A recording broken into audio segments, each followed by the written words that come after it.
On today's show, the guys are eating lunch and having a conversation about going back to school, getting the kids back in school, and also what has and hasn't changed over the course of the pandemic. All that and more up next on EduTechGuys. You're listening to the EduTechGuys, EduTechGuys.com.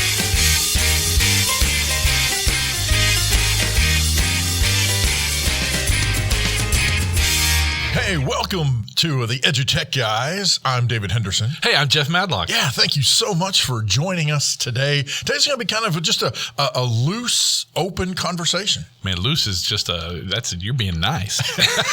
That's a nice way to put it. You know, we have our new studio we work out of, our new HQ, our new That's right. Secret headquarters. That's right. Located in an undisclosed city in southwest Arkansas, right off Interstate 30. It's called Hope. Birthplace of President Bill Clinton. But it's secret. Yeah, but it's secret. It's a secret place. You wouldn't see our cars parked out front. Yeah, that's right. But, so, yeah, we get away and we have lunch, and we try not to burp or chew on the microphone. But, yeah, I think great show today. We're just going to talk about some stuff that's been on our minds because as you are probably having the same problem we're having, it's hard to kind of get focused in this year because so much is going on between pivoting classrooms, quarantining kids, numbers skyrocketing, wear mask mandates, don't wear mask mandates. I'm out for 14 days because my class is quarantined. A sub has to come in and, blah, blah, blah, blah, blah. What a pickle. Yes. Yes. Yeah. And all of that on top of, you take all of that, and on top of that, you put the true icing on the cake in that, as far as education and teaching our students, how many districts frankly just couldn't wait to get back to the way we were teaching before the pandemic. And I got to tell you, it drives me insane how many superintendents I've talked to, how many principals I've talked to, that was the crux of the conversation, that all of this stuff, everything we learned about remote learning and distance learning and digital learning, for the most part, we want to throw that out the window and just let's get the kids back into rows and columns and in the classroom. What are we thinking? I mean, if your school didn't make a learning plan, a virtual learning plan, But I heard what you said. Now all I can think of was you take the good, you take the bad, you take them both, and there you have right. The pandemic. It's like yes, it's the facts of life. But you're right. I mean, if you don't have a virtual learning plan, and here's what my suggestion to you as a teacher is: build your own virtual learning plan. Build it now. Don't wait. Now, a lot of districts are right on top of this. They've got a plan. It might not be. You might hate it. Great. Build a better one.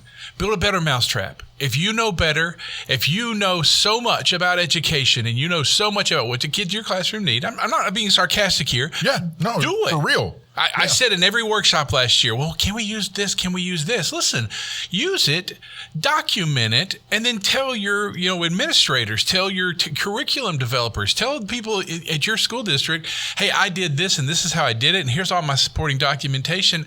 Hey, we live in a world now where you can do that. So build a better mousetrap, but you, individual educators, you better have a virtual learning plan together. I absolutely agree with that. You might think, hey, we're doing pretty good, everything's great, but the next thing you know, little Jeff has gotten it in your classroom and the whole classroom's quarantined for 14 days. Yeah. So you better be prepared to have those lessons together. We did this forever. Before technology, we had the packets together for when Jeff got chicken pox or David was out with getting his tonsils out for 5 days. There was a packet to send home. Here's the work you did, That's what we did. So prep yourself. Yeah. I think it's absolutely critical that, especially because many educators already had to do that last year, right? They sent everybody home, locked everybody up, and said, okay, you're going to teach virtually, via whatever, Meet or Zoom or whatever it is that you happen to use for your district, and this is how you're going to teach. Well, okay, now that we're back and things are nowhere near normal. I mean, I think everybody thought this was going to be over by the time we got back to school. When we're worse than we were last year. So take what you did last year. Hopefully you've got all of that, or most of that is already in some kind of a digital format. If you were using something like either Buzz, or if you were using Google Classroom or Canvas or Blackboard, no matter what, you've already got the content out there. So yes, it's going to take a little bit of work to shift that into a new school year, but you're not having to reinvent everything you just uploaded and provided last year. So at least theoretically, it should be a much simpler process should you have to, as they say on Friends, you have to pivot, pivot. Right. Pivot. Well, and there's a kicker. You're still the mayor of your shire, the king of your little domain. But yes, the sheriff of Nottingham is going to come around for his taxes. They're going to want you to meet their curriculum needs and meet the standards. But go ahead and make your classroom in your class yours. Build your virtual learning. You'll learn, they'll learn. And, it's funny, you just talked about we're trying to get back to normal. So get this, kindergartners, first graders, this is normal to them. Right. I mean, how long are we going to be doing this? And let's be honest, what creates a new normal? What's the time limit on a new normal? I mean, maybe this is the new normal. Jeff really loves, was in the 10th grade last year. He's in the 11th grade this year. He loves virtual learning. Yeah. It's the new normal to him.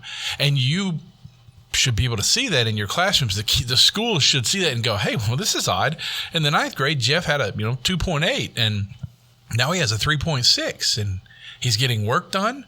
So when you take it back to normal, well, Jeff maybe goes back to a 2.8 or worse. Right. Or completely checks out. Yeah. So, I mean, but if we're preparing for that now and we're using the data at hand, we can take care of this. And I mean, David's right. There's so many opportunities out there. But the more I think about it, and the more I've thought about it this week, I realize that, do your thing.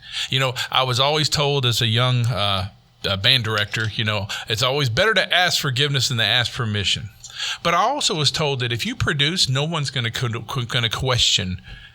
You produced. You didn't break the rules. You didn't do this. But you produced. They just need you to get from point A to point B. And that's what the parents want to know. They want to know what you're getting point A to point B. And the other part of it is you've got to make the kids happy. I mean, yes, we're not in the normal. They can't go to recess. But you can always go, okay, kids, hey, let's take a recess. You guys go play and have lunch, and I'll see you back on the Zoom at 2 p.m. Yeah. I mean, think about teaching kids to tell time early on and teaching them to be responsible for when they're going to be back. That's amazing to me. And I just keep seeing more and more neat opportunities of applications and web services that are starting to show up. I saw one last night. We actually published it on Twitter today. So check out our Twitter link. I don't remember the name of it, but it's on the Twitter link for today, September 10th. And it is a new way to add voice messages and notes to Google Classroom and documents within Google Classroom. So when you're grading a kid's paper or you're doing stuff, you can just turn on this record your notes for the student, and they can go back and listen to it. Now, I know there's some other ones out there, but this one is like really integrated into Google Classroom. Yeah. So think about that. Think about sitting down with that cup of coffee or a cup of tea or juice shake or whatever you're doing, and just sit down, read your kids' stuff, and then leave them a quick note. Hey, this looks great. Watch your comma splices, blah, blah, blah. Don't do the run-on sentences. Your pronouns are all off. Your adverbs are correct, blah, blah, whatever. You can tell Jeff has no clue what he's talking about. I can spell verb. Run. Anyway, so, but there's opportunities out there for you to take control of your life and your learning in your classroom. Yeah. And I think that is so vitally important for us as educators, for you listening as an educator, for you listening if you're an administrator. Let your folks have that control. Help them understand that they've got that control, that there is some control in the chaos going on around. And I think that is so critical to be able to stop with everything flying around your head and all the stuff going on in social media and on the news, and you're hit from every direction with all this stuff, to be able to take a deep breath and say, okay, wait, I have this piece I can control. I am the master over this particular piece of domain. Here's what I'm going to do. Today's show, we've primarily been talking about digital learning, distance learning, virtual learning, whatever word you want to put in front of that. And that is a place where you've got whatever control your district allows you to have. But as Jeff said, even if you don't necessarily think you have the control, or maybe you don't necessarily, or you haven't been given the permission, like he said, ask forgiveness later. And to just echo Jeff's statement about producing, if you can show that your students that they can demonstrate content knowledge, and even better, if they can demonstrate mastery of that content knowledge, if they're producing on the exams that you're giving them or whatever the assessment tool you're using, if you can show that they're producing by having higher state test scores, by whatever means that is. Yeah, I know. But still, if you're able to demonstrate that, then how you're getting there doesn't matter one bit.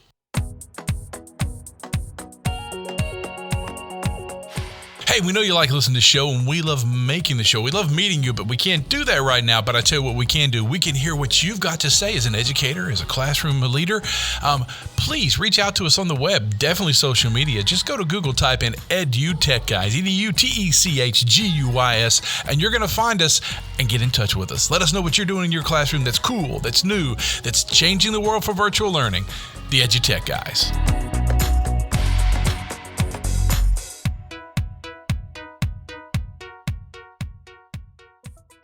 I truly believe we're at the point where quit repeating stuff. Once the students master something, the best thing you can do is teach them how to get back to that when they have to find it again. We all do something every year that we only do once a year. Mm-hmm. And we always have to, even as adults, we have to go back and go, now, how did that? Oh, that's right. We're smart enough to go to Google or pull out that recipe that's in grandma's recipe box, or whatever we have to do. Right. We've got to go back to it, give ourselves a quick refresher, and then we remaster that thing all over again. Our students do the same thing. They do it more than we do with video games and online media creation and TikToks and the whole bit. They master something, they move on. If they ever need it, let them go back and do it. Let's stop wasting time on this. And I think if you can prove that through virtual learning and prove that in your classrooms through your teaching, I think your curriculum folks, I think the state people will all come back on board eventually and realize, wait, maybe we are, humans, as humans, we have changed. We are no longer hunter-gatherers or foragers. We are now, hold on, let me call Domino's, pick up my pizza, go get my free cheesy bread. So, I think that's a really big deal. And I do believe that the more you ask questions of your students and ask questions of their parents, other teachers, I wonder how that actually plays out. I feel like our teachers are so busy. We're so busy in the classroom. We're so busy at school. We're so busy at home if we're working virtual that we never reach out and get opinions. No one is 100% right. Sure. That never happens. What's right for me may not be right for you. Well, I'm just facts of life. That's Different Strokes. Yeah. So, I'm just really hitting the 70s, kid sitcom. You are. Yes. Because it takes different strokes to rule the world. Anyways. But, you really reach out to the students and get them involved in this, because they're going to help you, really define when you start building your own plan for virtual learning, for your classroom, for the pivot, for the hybrid. Because, we're dealing with kids now, classrooms where, this teacher goes, well, these 5 kids are full virtual, yet their parents chose not to send them back to school. Right. Okay. Mm-hmm. So how are you handling that? Build your own, find your best, because next door, Jeff is lazy and he's going to steal whatever you did. No. but he will gladly appreciate having something to work. We all love a template, right? Sure. So, I mean, build that. That's what you're doing. Look at it as you're not just doing this for yourself. You're doing it for your your colleagues, your fellow teachers, the community, the education world as a whole. But I think that's real important. I think it's a really important piece. And, stay safe out there. That's the biggest deal. Yeah. Amen to that. I mean, wear your mask. Seriously. Vaccine if it's your thing, whatever the mandate for your school is, stay 10 feet apart, spray Lysol in their faces. I mean, whatever you got to do, keep yourself safe. But I noticed that it's, we're seeing a lot of folks that are just like, we're right back to normal, but the numbers just scare the living hoo-hoo out of me. Yeah, we're nowhere near quote unquote normal. I mean, no. And sorry to, just heading in this direction. I mean, it's just, I hate to, this is one of the things you got to talk about though. And unfortunately, especially this year compared to last year, we've got so many students who, you've got children who are now being infected who, last year it was, this doesn't really affect anybody under 18. Well, first of all, that was very stupidly short-sighted and be that as it may, it was what it was. Well, no. Now we've got thousands, tens of thousands of students who are out of school because they're sick, who are in hospitals because they're sick. Like Jeff said, just be safe out there. Take care of yourself in order to help take care of the kids that you're in charge of. Hey, listen, it's been a fun time talking to you. We've had a good time. We know it's kind of a quick, short show, but have a great weekend. And we'll put some more out there coming soon. We're looking forward to having some guests on the show. Yeah. Now that we've all kind of got settled in a little bit, so we'll start to get some that really mean a lot to you and can help you as you move forward. As we all keep asking ourselves why. Yeah, and that's the big one. Well, and if you've got some things that you've been working on, you've got some things that you've been doing, and reach out to us. We'd love to hear from you. We'd love for you to share your story, whether it's in print and we read it or we get you on the show to talk about it. Reach out to us on Twitter at EduTechGuys, Facebook EduTechGuys. Basically, you Google EduTechGuys and we're there. Boogity. That's right, boogity boogity. Remember, it is EDU, EduTechGuys, because without you, it's just EdTech. Hey, I'm Jeff Madlock. I'm David Henderson. We'll catch you next time. You've been listening to the EduTech Guys, edutechguys.com.